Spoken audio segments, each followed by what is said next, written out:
Hello everybody, welcome back to Thursday Racing. We're at the Vaal Classic. There are 8 races to get through today. I've got Daryl Marie and Darren Burrows.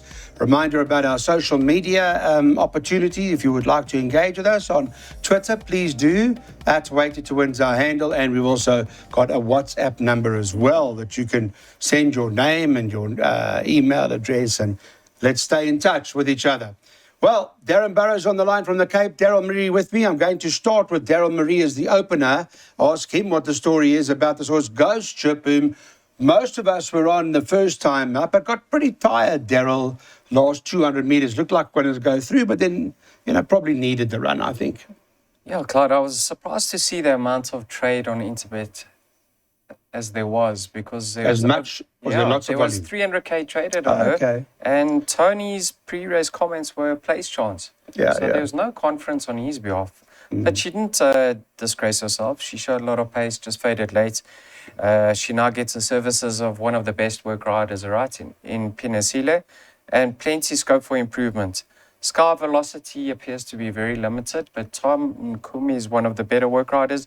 And then Bushveld, we've seen that stable come to form recently in Fabian, and she's got a more than capable work rider in Shapisa Matsuele assisting her. So obviously Ghost Ship has got the most scope for improvement. Yeah, but to work riders, don't forget, make a note of that. And 2 and 8 are not running in the race. They've been taken out, so leaves you with 7 runners in this race. Right, Darren Burrows, good day to you. Let's talk about your activity or your action for this work riders maiden plate fillies and mares, the opener. It's a bipod leg, so how safe should we play it?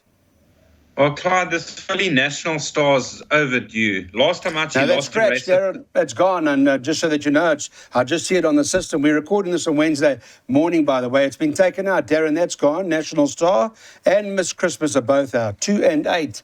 That's the good thing about when we're on the button straight away, so we can let you know. So now that she's out, what do you like? Well, then I've got to lean towards Ghost Ship. Now, it was a fair debut. There was a lot of market support, moved up to a point and didn't quite round a race off. But I think that the step up in trip's going to suit her. So Ghost Ship over Bushveld, it does look between those two now. Okay. Well, then let's get bipods up. It's time for that. Let's go. Here we go. The first bipod of our day, or race 1. That is when the bipod starts. And make sure that you get those bipods on by 12:15, in which Daryl Marie has been in good form with the bipods. And here he's going with 2, 3, 4, and 7 by 1 and 4 in the second leg. We're bankering Arga Alley. That's the one that we're bankering in this particular event. Banker the 1 and the 4 is out in that race. 3 and 4 both out. But banker Arga Alley by 3, 6, 9, 12, by 2, 3, 4, 6, 2, 3, 4, 6, 7, and 2 and 4 at the back of the bipod.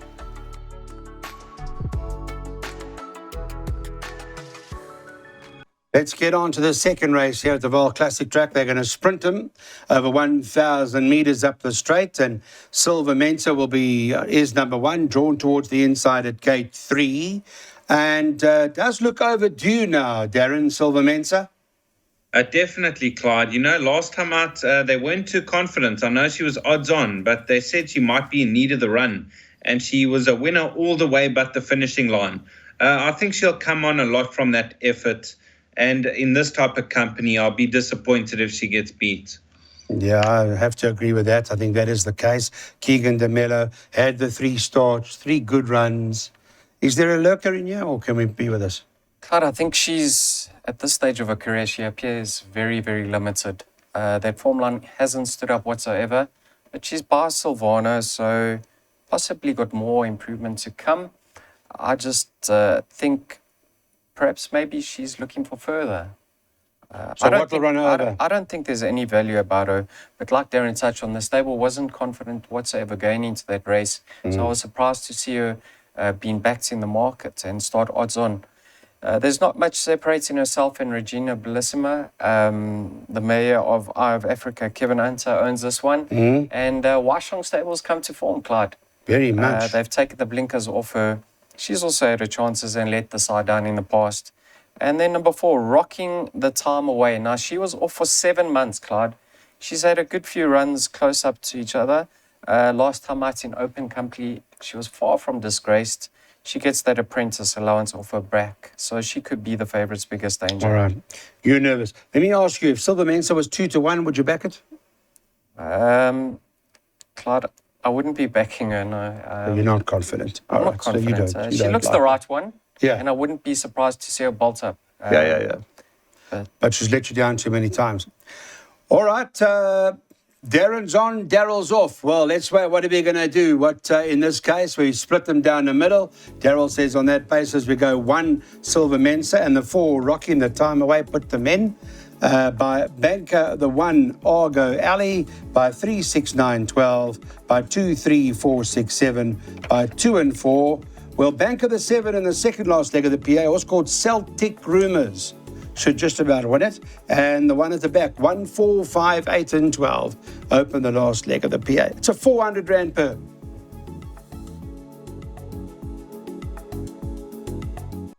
All right, I want to talk to Daryl Marie about the third race now, and I need him to talk me into this horse Argo Alley, and I say that because I'm having a look at the form. You know, I phoned St. John. We had a chat a while ago because there was an offer. Somebody wanted to buy Argo Alley, and I said to him, "Oh, how much you want?" He says, 700,000-800,000. I said, "What?"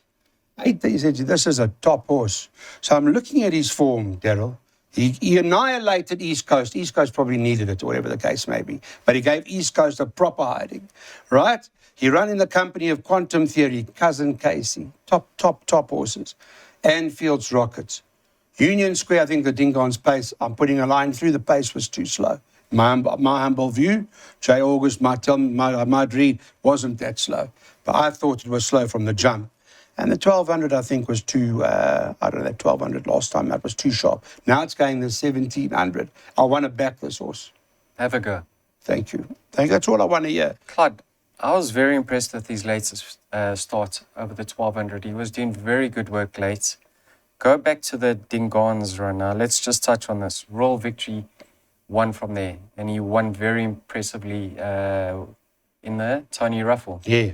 Then you've got Billy Bowlegs, Electric Gold, Otto Lycan, and Meridius have all franked that form, and there have been numerous places. So I think in this lineup, now that Pragmatist is out, who was the best bet on the card, because I don't think Argo Alley could give him 5.5 kilograms. Right. But with Pragmatist out, I'll be very disappointed if Argo Alley doesn't romp. Okay. Not win, romp. Romp. Yeah, well, there it is. It's 18-10. Darren Burrows, the same confidence from you, or are you worried?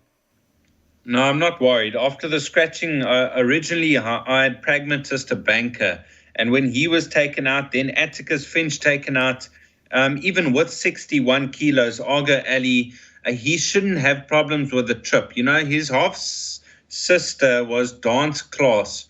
It was a top filly up to, 2,600 meters.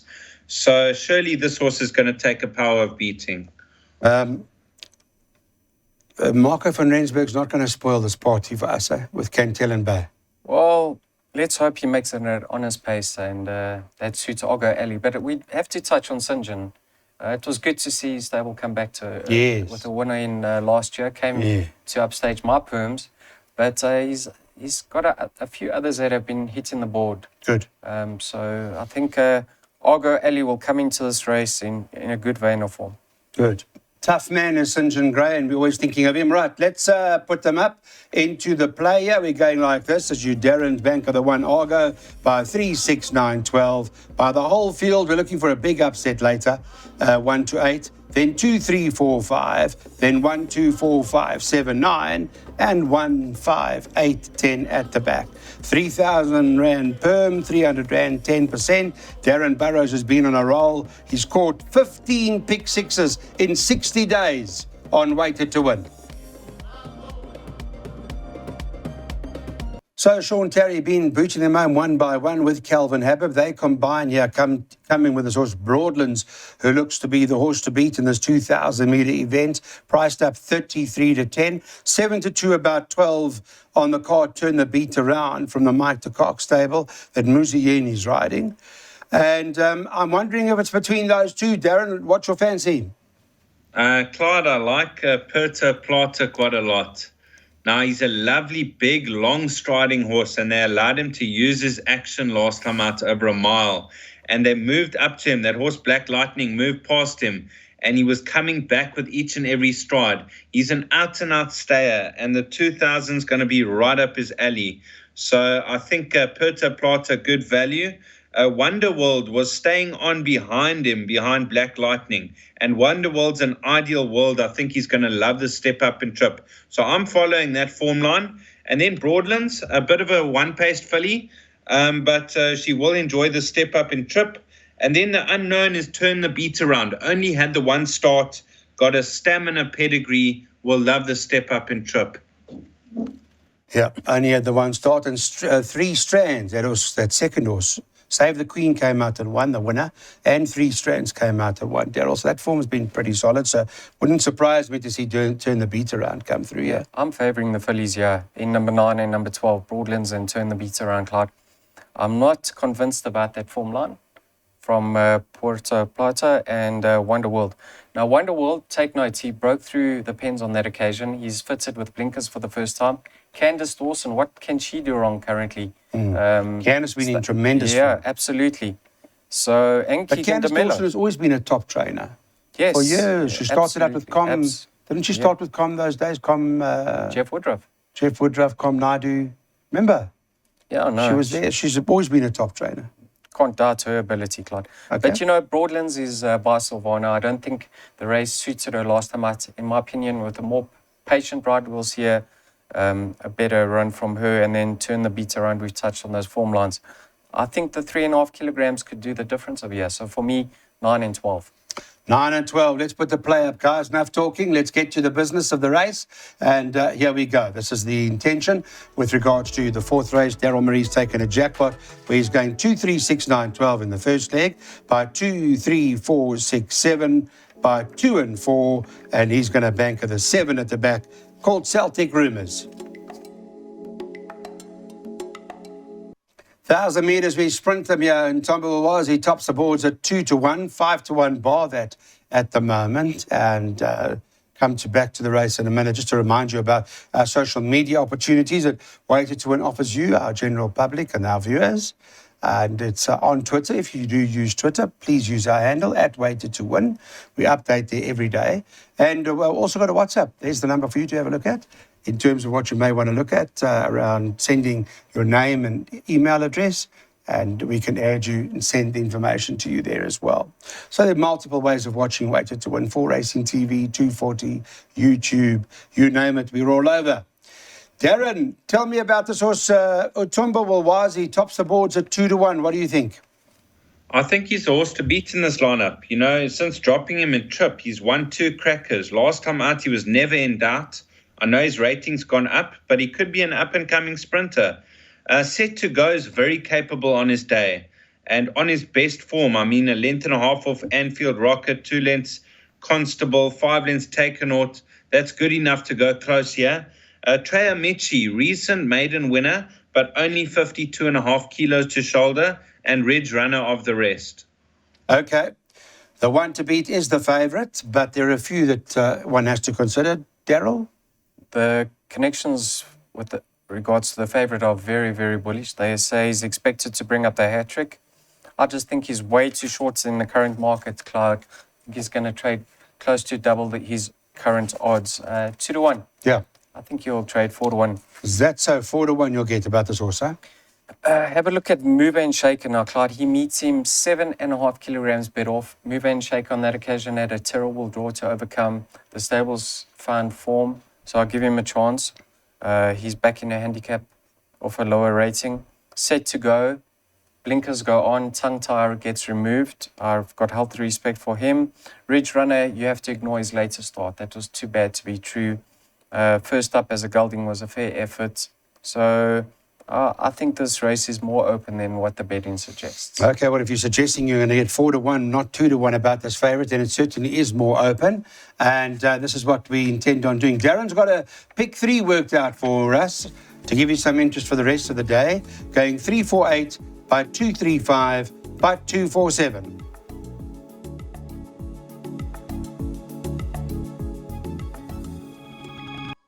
Race number 6 on the card, and Captain Dizzy tops the boards.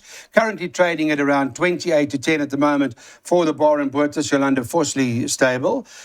Siberian Steel is trading at 15 to 4 or thereabouts. That's number 3 on the card.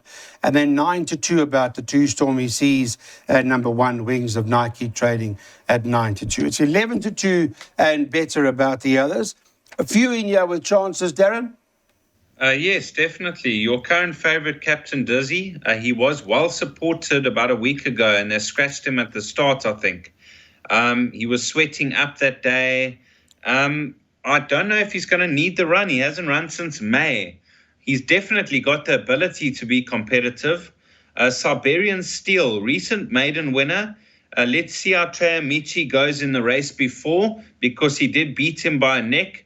Hard-fought win. Open to improvement. Stormy Seas is in the right race to be very competitive here. He didn't see out the 1200 last time out. And of the rest, Wings of Nike. So probably in order 3, 2, 4, and 5. Interesting. You look at the Bar and Boertes stable, and when they come out of the Cape, they do particularly well. So you've got to watch that with Muzi in the saddle at the moment. Captain Dizzy, I think, was with Pete Boertes this also. Yep. Yes, Clyde, like Darren touched on, he was meant to run a week or two ago. I don't think Samanga wanted to ride him. I think he got scratched at the start. Yeah, he was sweating profusely. Yes. I remember he was, I don't know what happened there. But you know, we all know Bar Boertes' record with horses in training from other stables that join his yard. He tends to improve on them. If he's not in need of this outing and not sweating up profusely like he was when he was meant to run, I got respect for him. I think the value is certainly with number 2 of here, Stormy Seas. Travelled too hard in the 6 furlongs last time out. In ultimate starts, he was switched. He should have finished a length or 2 closer. And then prior to that, he was well out of his ground. So on his best form of his current rating, I think he's the horse to be with. Okay, so Stormy Seas, we'll put it into the play, but it is an open race at this point in time. Daryl Marie is quite keen on Stormy Seas, though, and therefore we're going to put this up for you just to remind you. Each way, number 2 Stormy Seas currently trading at 5 to 1 the win, and I just want to have a look here quickly, you will get 50% return on your investment for a place. So, Celtic rumours, we've been talking about that. Well, Daryl Marie's big on Celtic rumours. I'll start with him. Sean Terry and Calvin Habib, their team up over here. Fly Isabella Fly, second favourite, 5 to 1. And 7 to 1 about the rest of the field. Looks to win, Celtic rumours? Looks to romp. Looks to romp. Yeah, I said to somebody, I think she'll win in reverse. Is that so? Is that so? Clyde, let's Tell just us why. Let's just touch on the fact that I don't think it's her ideal trip. But I think she's got class about her, and she's going to get away with it. The pace will be on because you've got the likes of Meteoric and Cold Fact, if I'm not mistaken, from a 1 draw. They're both very, very pacey. Now, Cold Fact is returning from a lengthy rest, so possibly in need of this outing, especially of the 1200. I think she'll be found wanting in the latter stages. Now, Celtic rumours, her form wasn't franked during the week. I understand that. But she won with a ton in hand, Clyde. Going through the 300, Calvin was still sitting with a double handful. Right. Go back to a penultimate start when she was beaten by Kinky Boots. We saw what Kinky Boots has come out and done, Clyde. She ran second in the 3 Troikas, sandwiched in between runners rated 103. Bless My Stars and who was the winner? Miss Cool. So this filly is way ahead of the handicapper, and I don't think she'll come out of second gear. Okay, so what are you saying to us about the 2 to 1? Maybe bookies are wanting to take on because of Quixote not franking that form. And now Quixote was beaten and unplaced in a very moderate lineup. So I think bookies will want to take her on. All right, interesting. To 1200, it's around the turn. She's well drawn in the race. So let me get Darren Burrows' view. Are you as confident, Darren? I think she's the horse to beat, Clyde. The drop in trip's not ideal because this filly, when they when they start to sprint at the 400, she sort of drops back a few lengths, and then she starts firing the final 100. Last time out, she got going nicely to win, going away over 1450. If this was a 1450 or a mile, I would make her a 5-star bet. The fact that she's dropping in trip is not ideal. So I'm looking to cover her with horses like Golden Aspen. Her best form is over this trip. She beat Vivacious Spirit over 1200, 3 runs back. Yes, the draw's not in her favor, but she'll be right there. And Aga Heat, if you put a line through that last run, the Gavin Van Sales run has definitely got a chance. Okay, interesting. So you are worried about the drop-in trip. That last start, when she drew away the way she did from her field, she got the better of them and won full of running. And the third horse was quite far behind as well. Interesting the way the guys have looked at it differently. And here's the plan in terms of which way we're going. And it is a recommendation from Daryl. He said she'll win in reverse.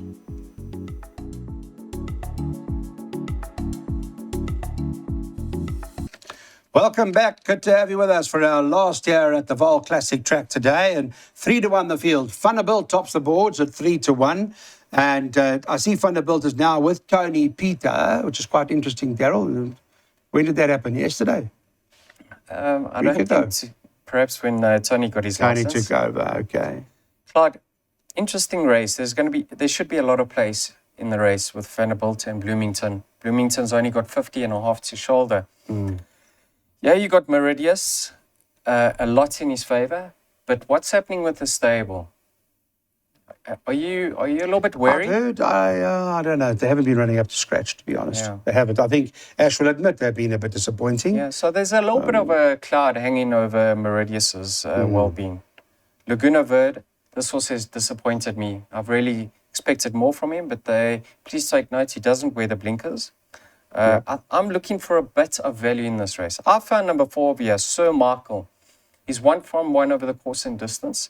I just hope that Keegan DeMello is on track to give him the services, because if racing is delayed throughout the afternoon, he might have to jump into his car and get off to the taxi, off to the airport. Airport, yeah. So, but the stable's in cracking form. I think he likes the course, and he's 3.5 kilograms better off with Vanderbilt. So at 16-1, I think he represents the value in the race.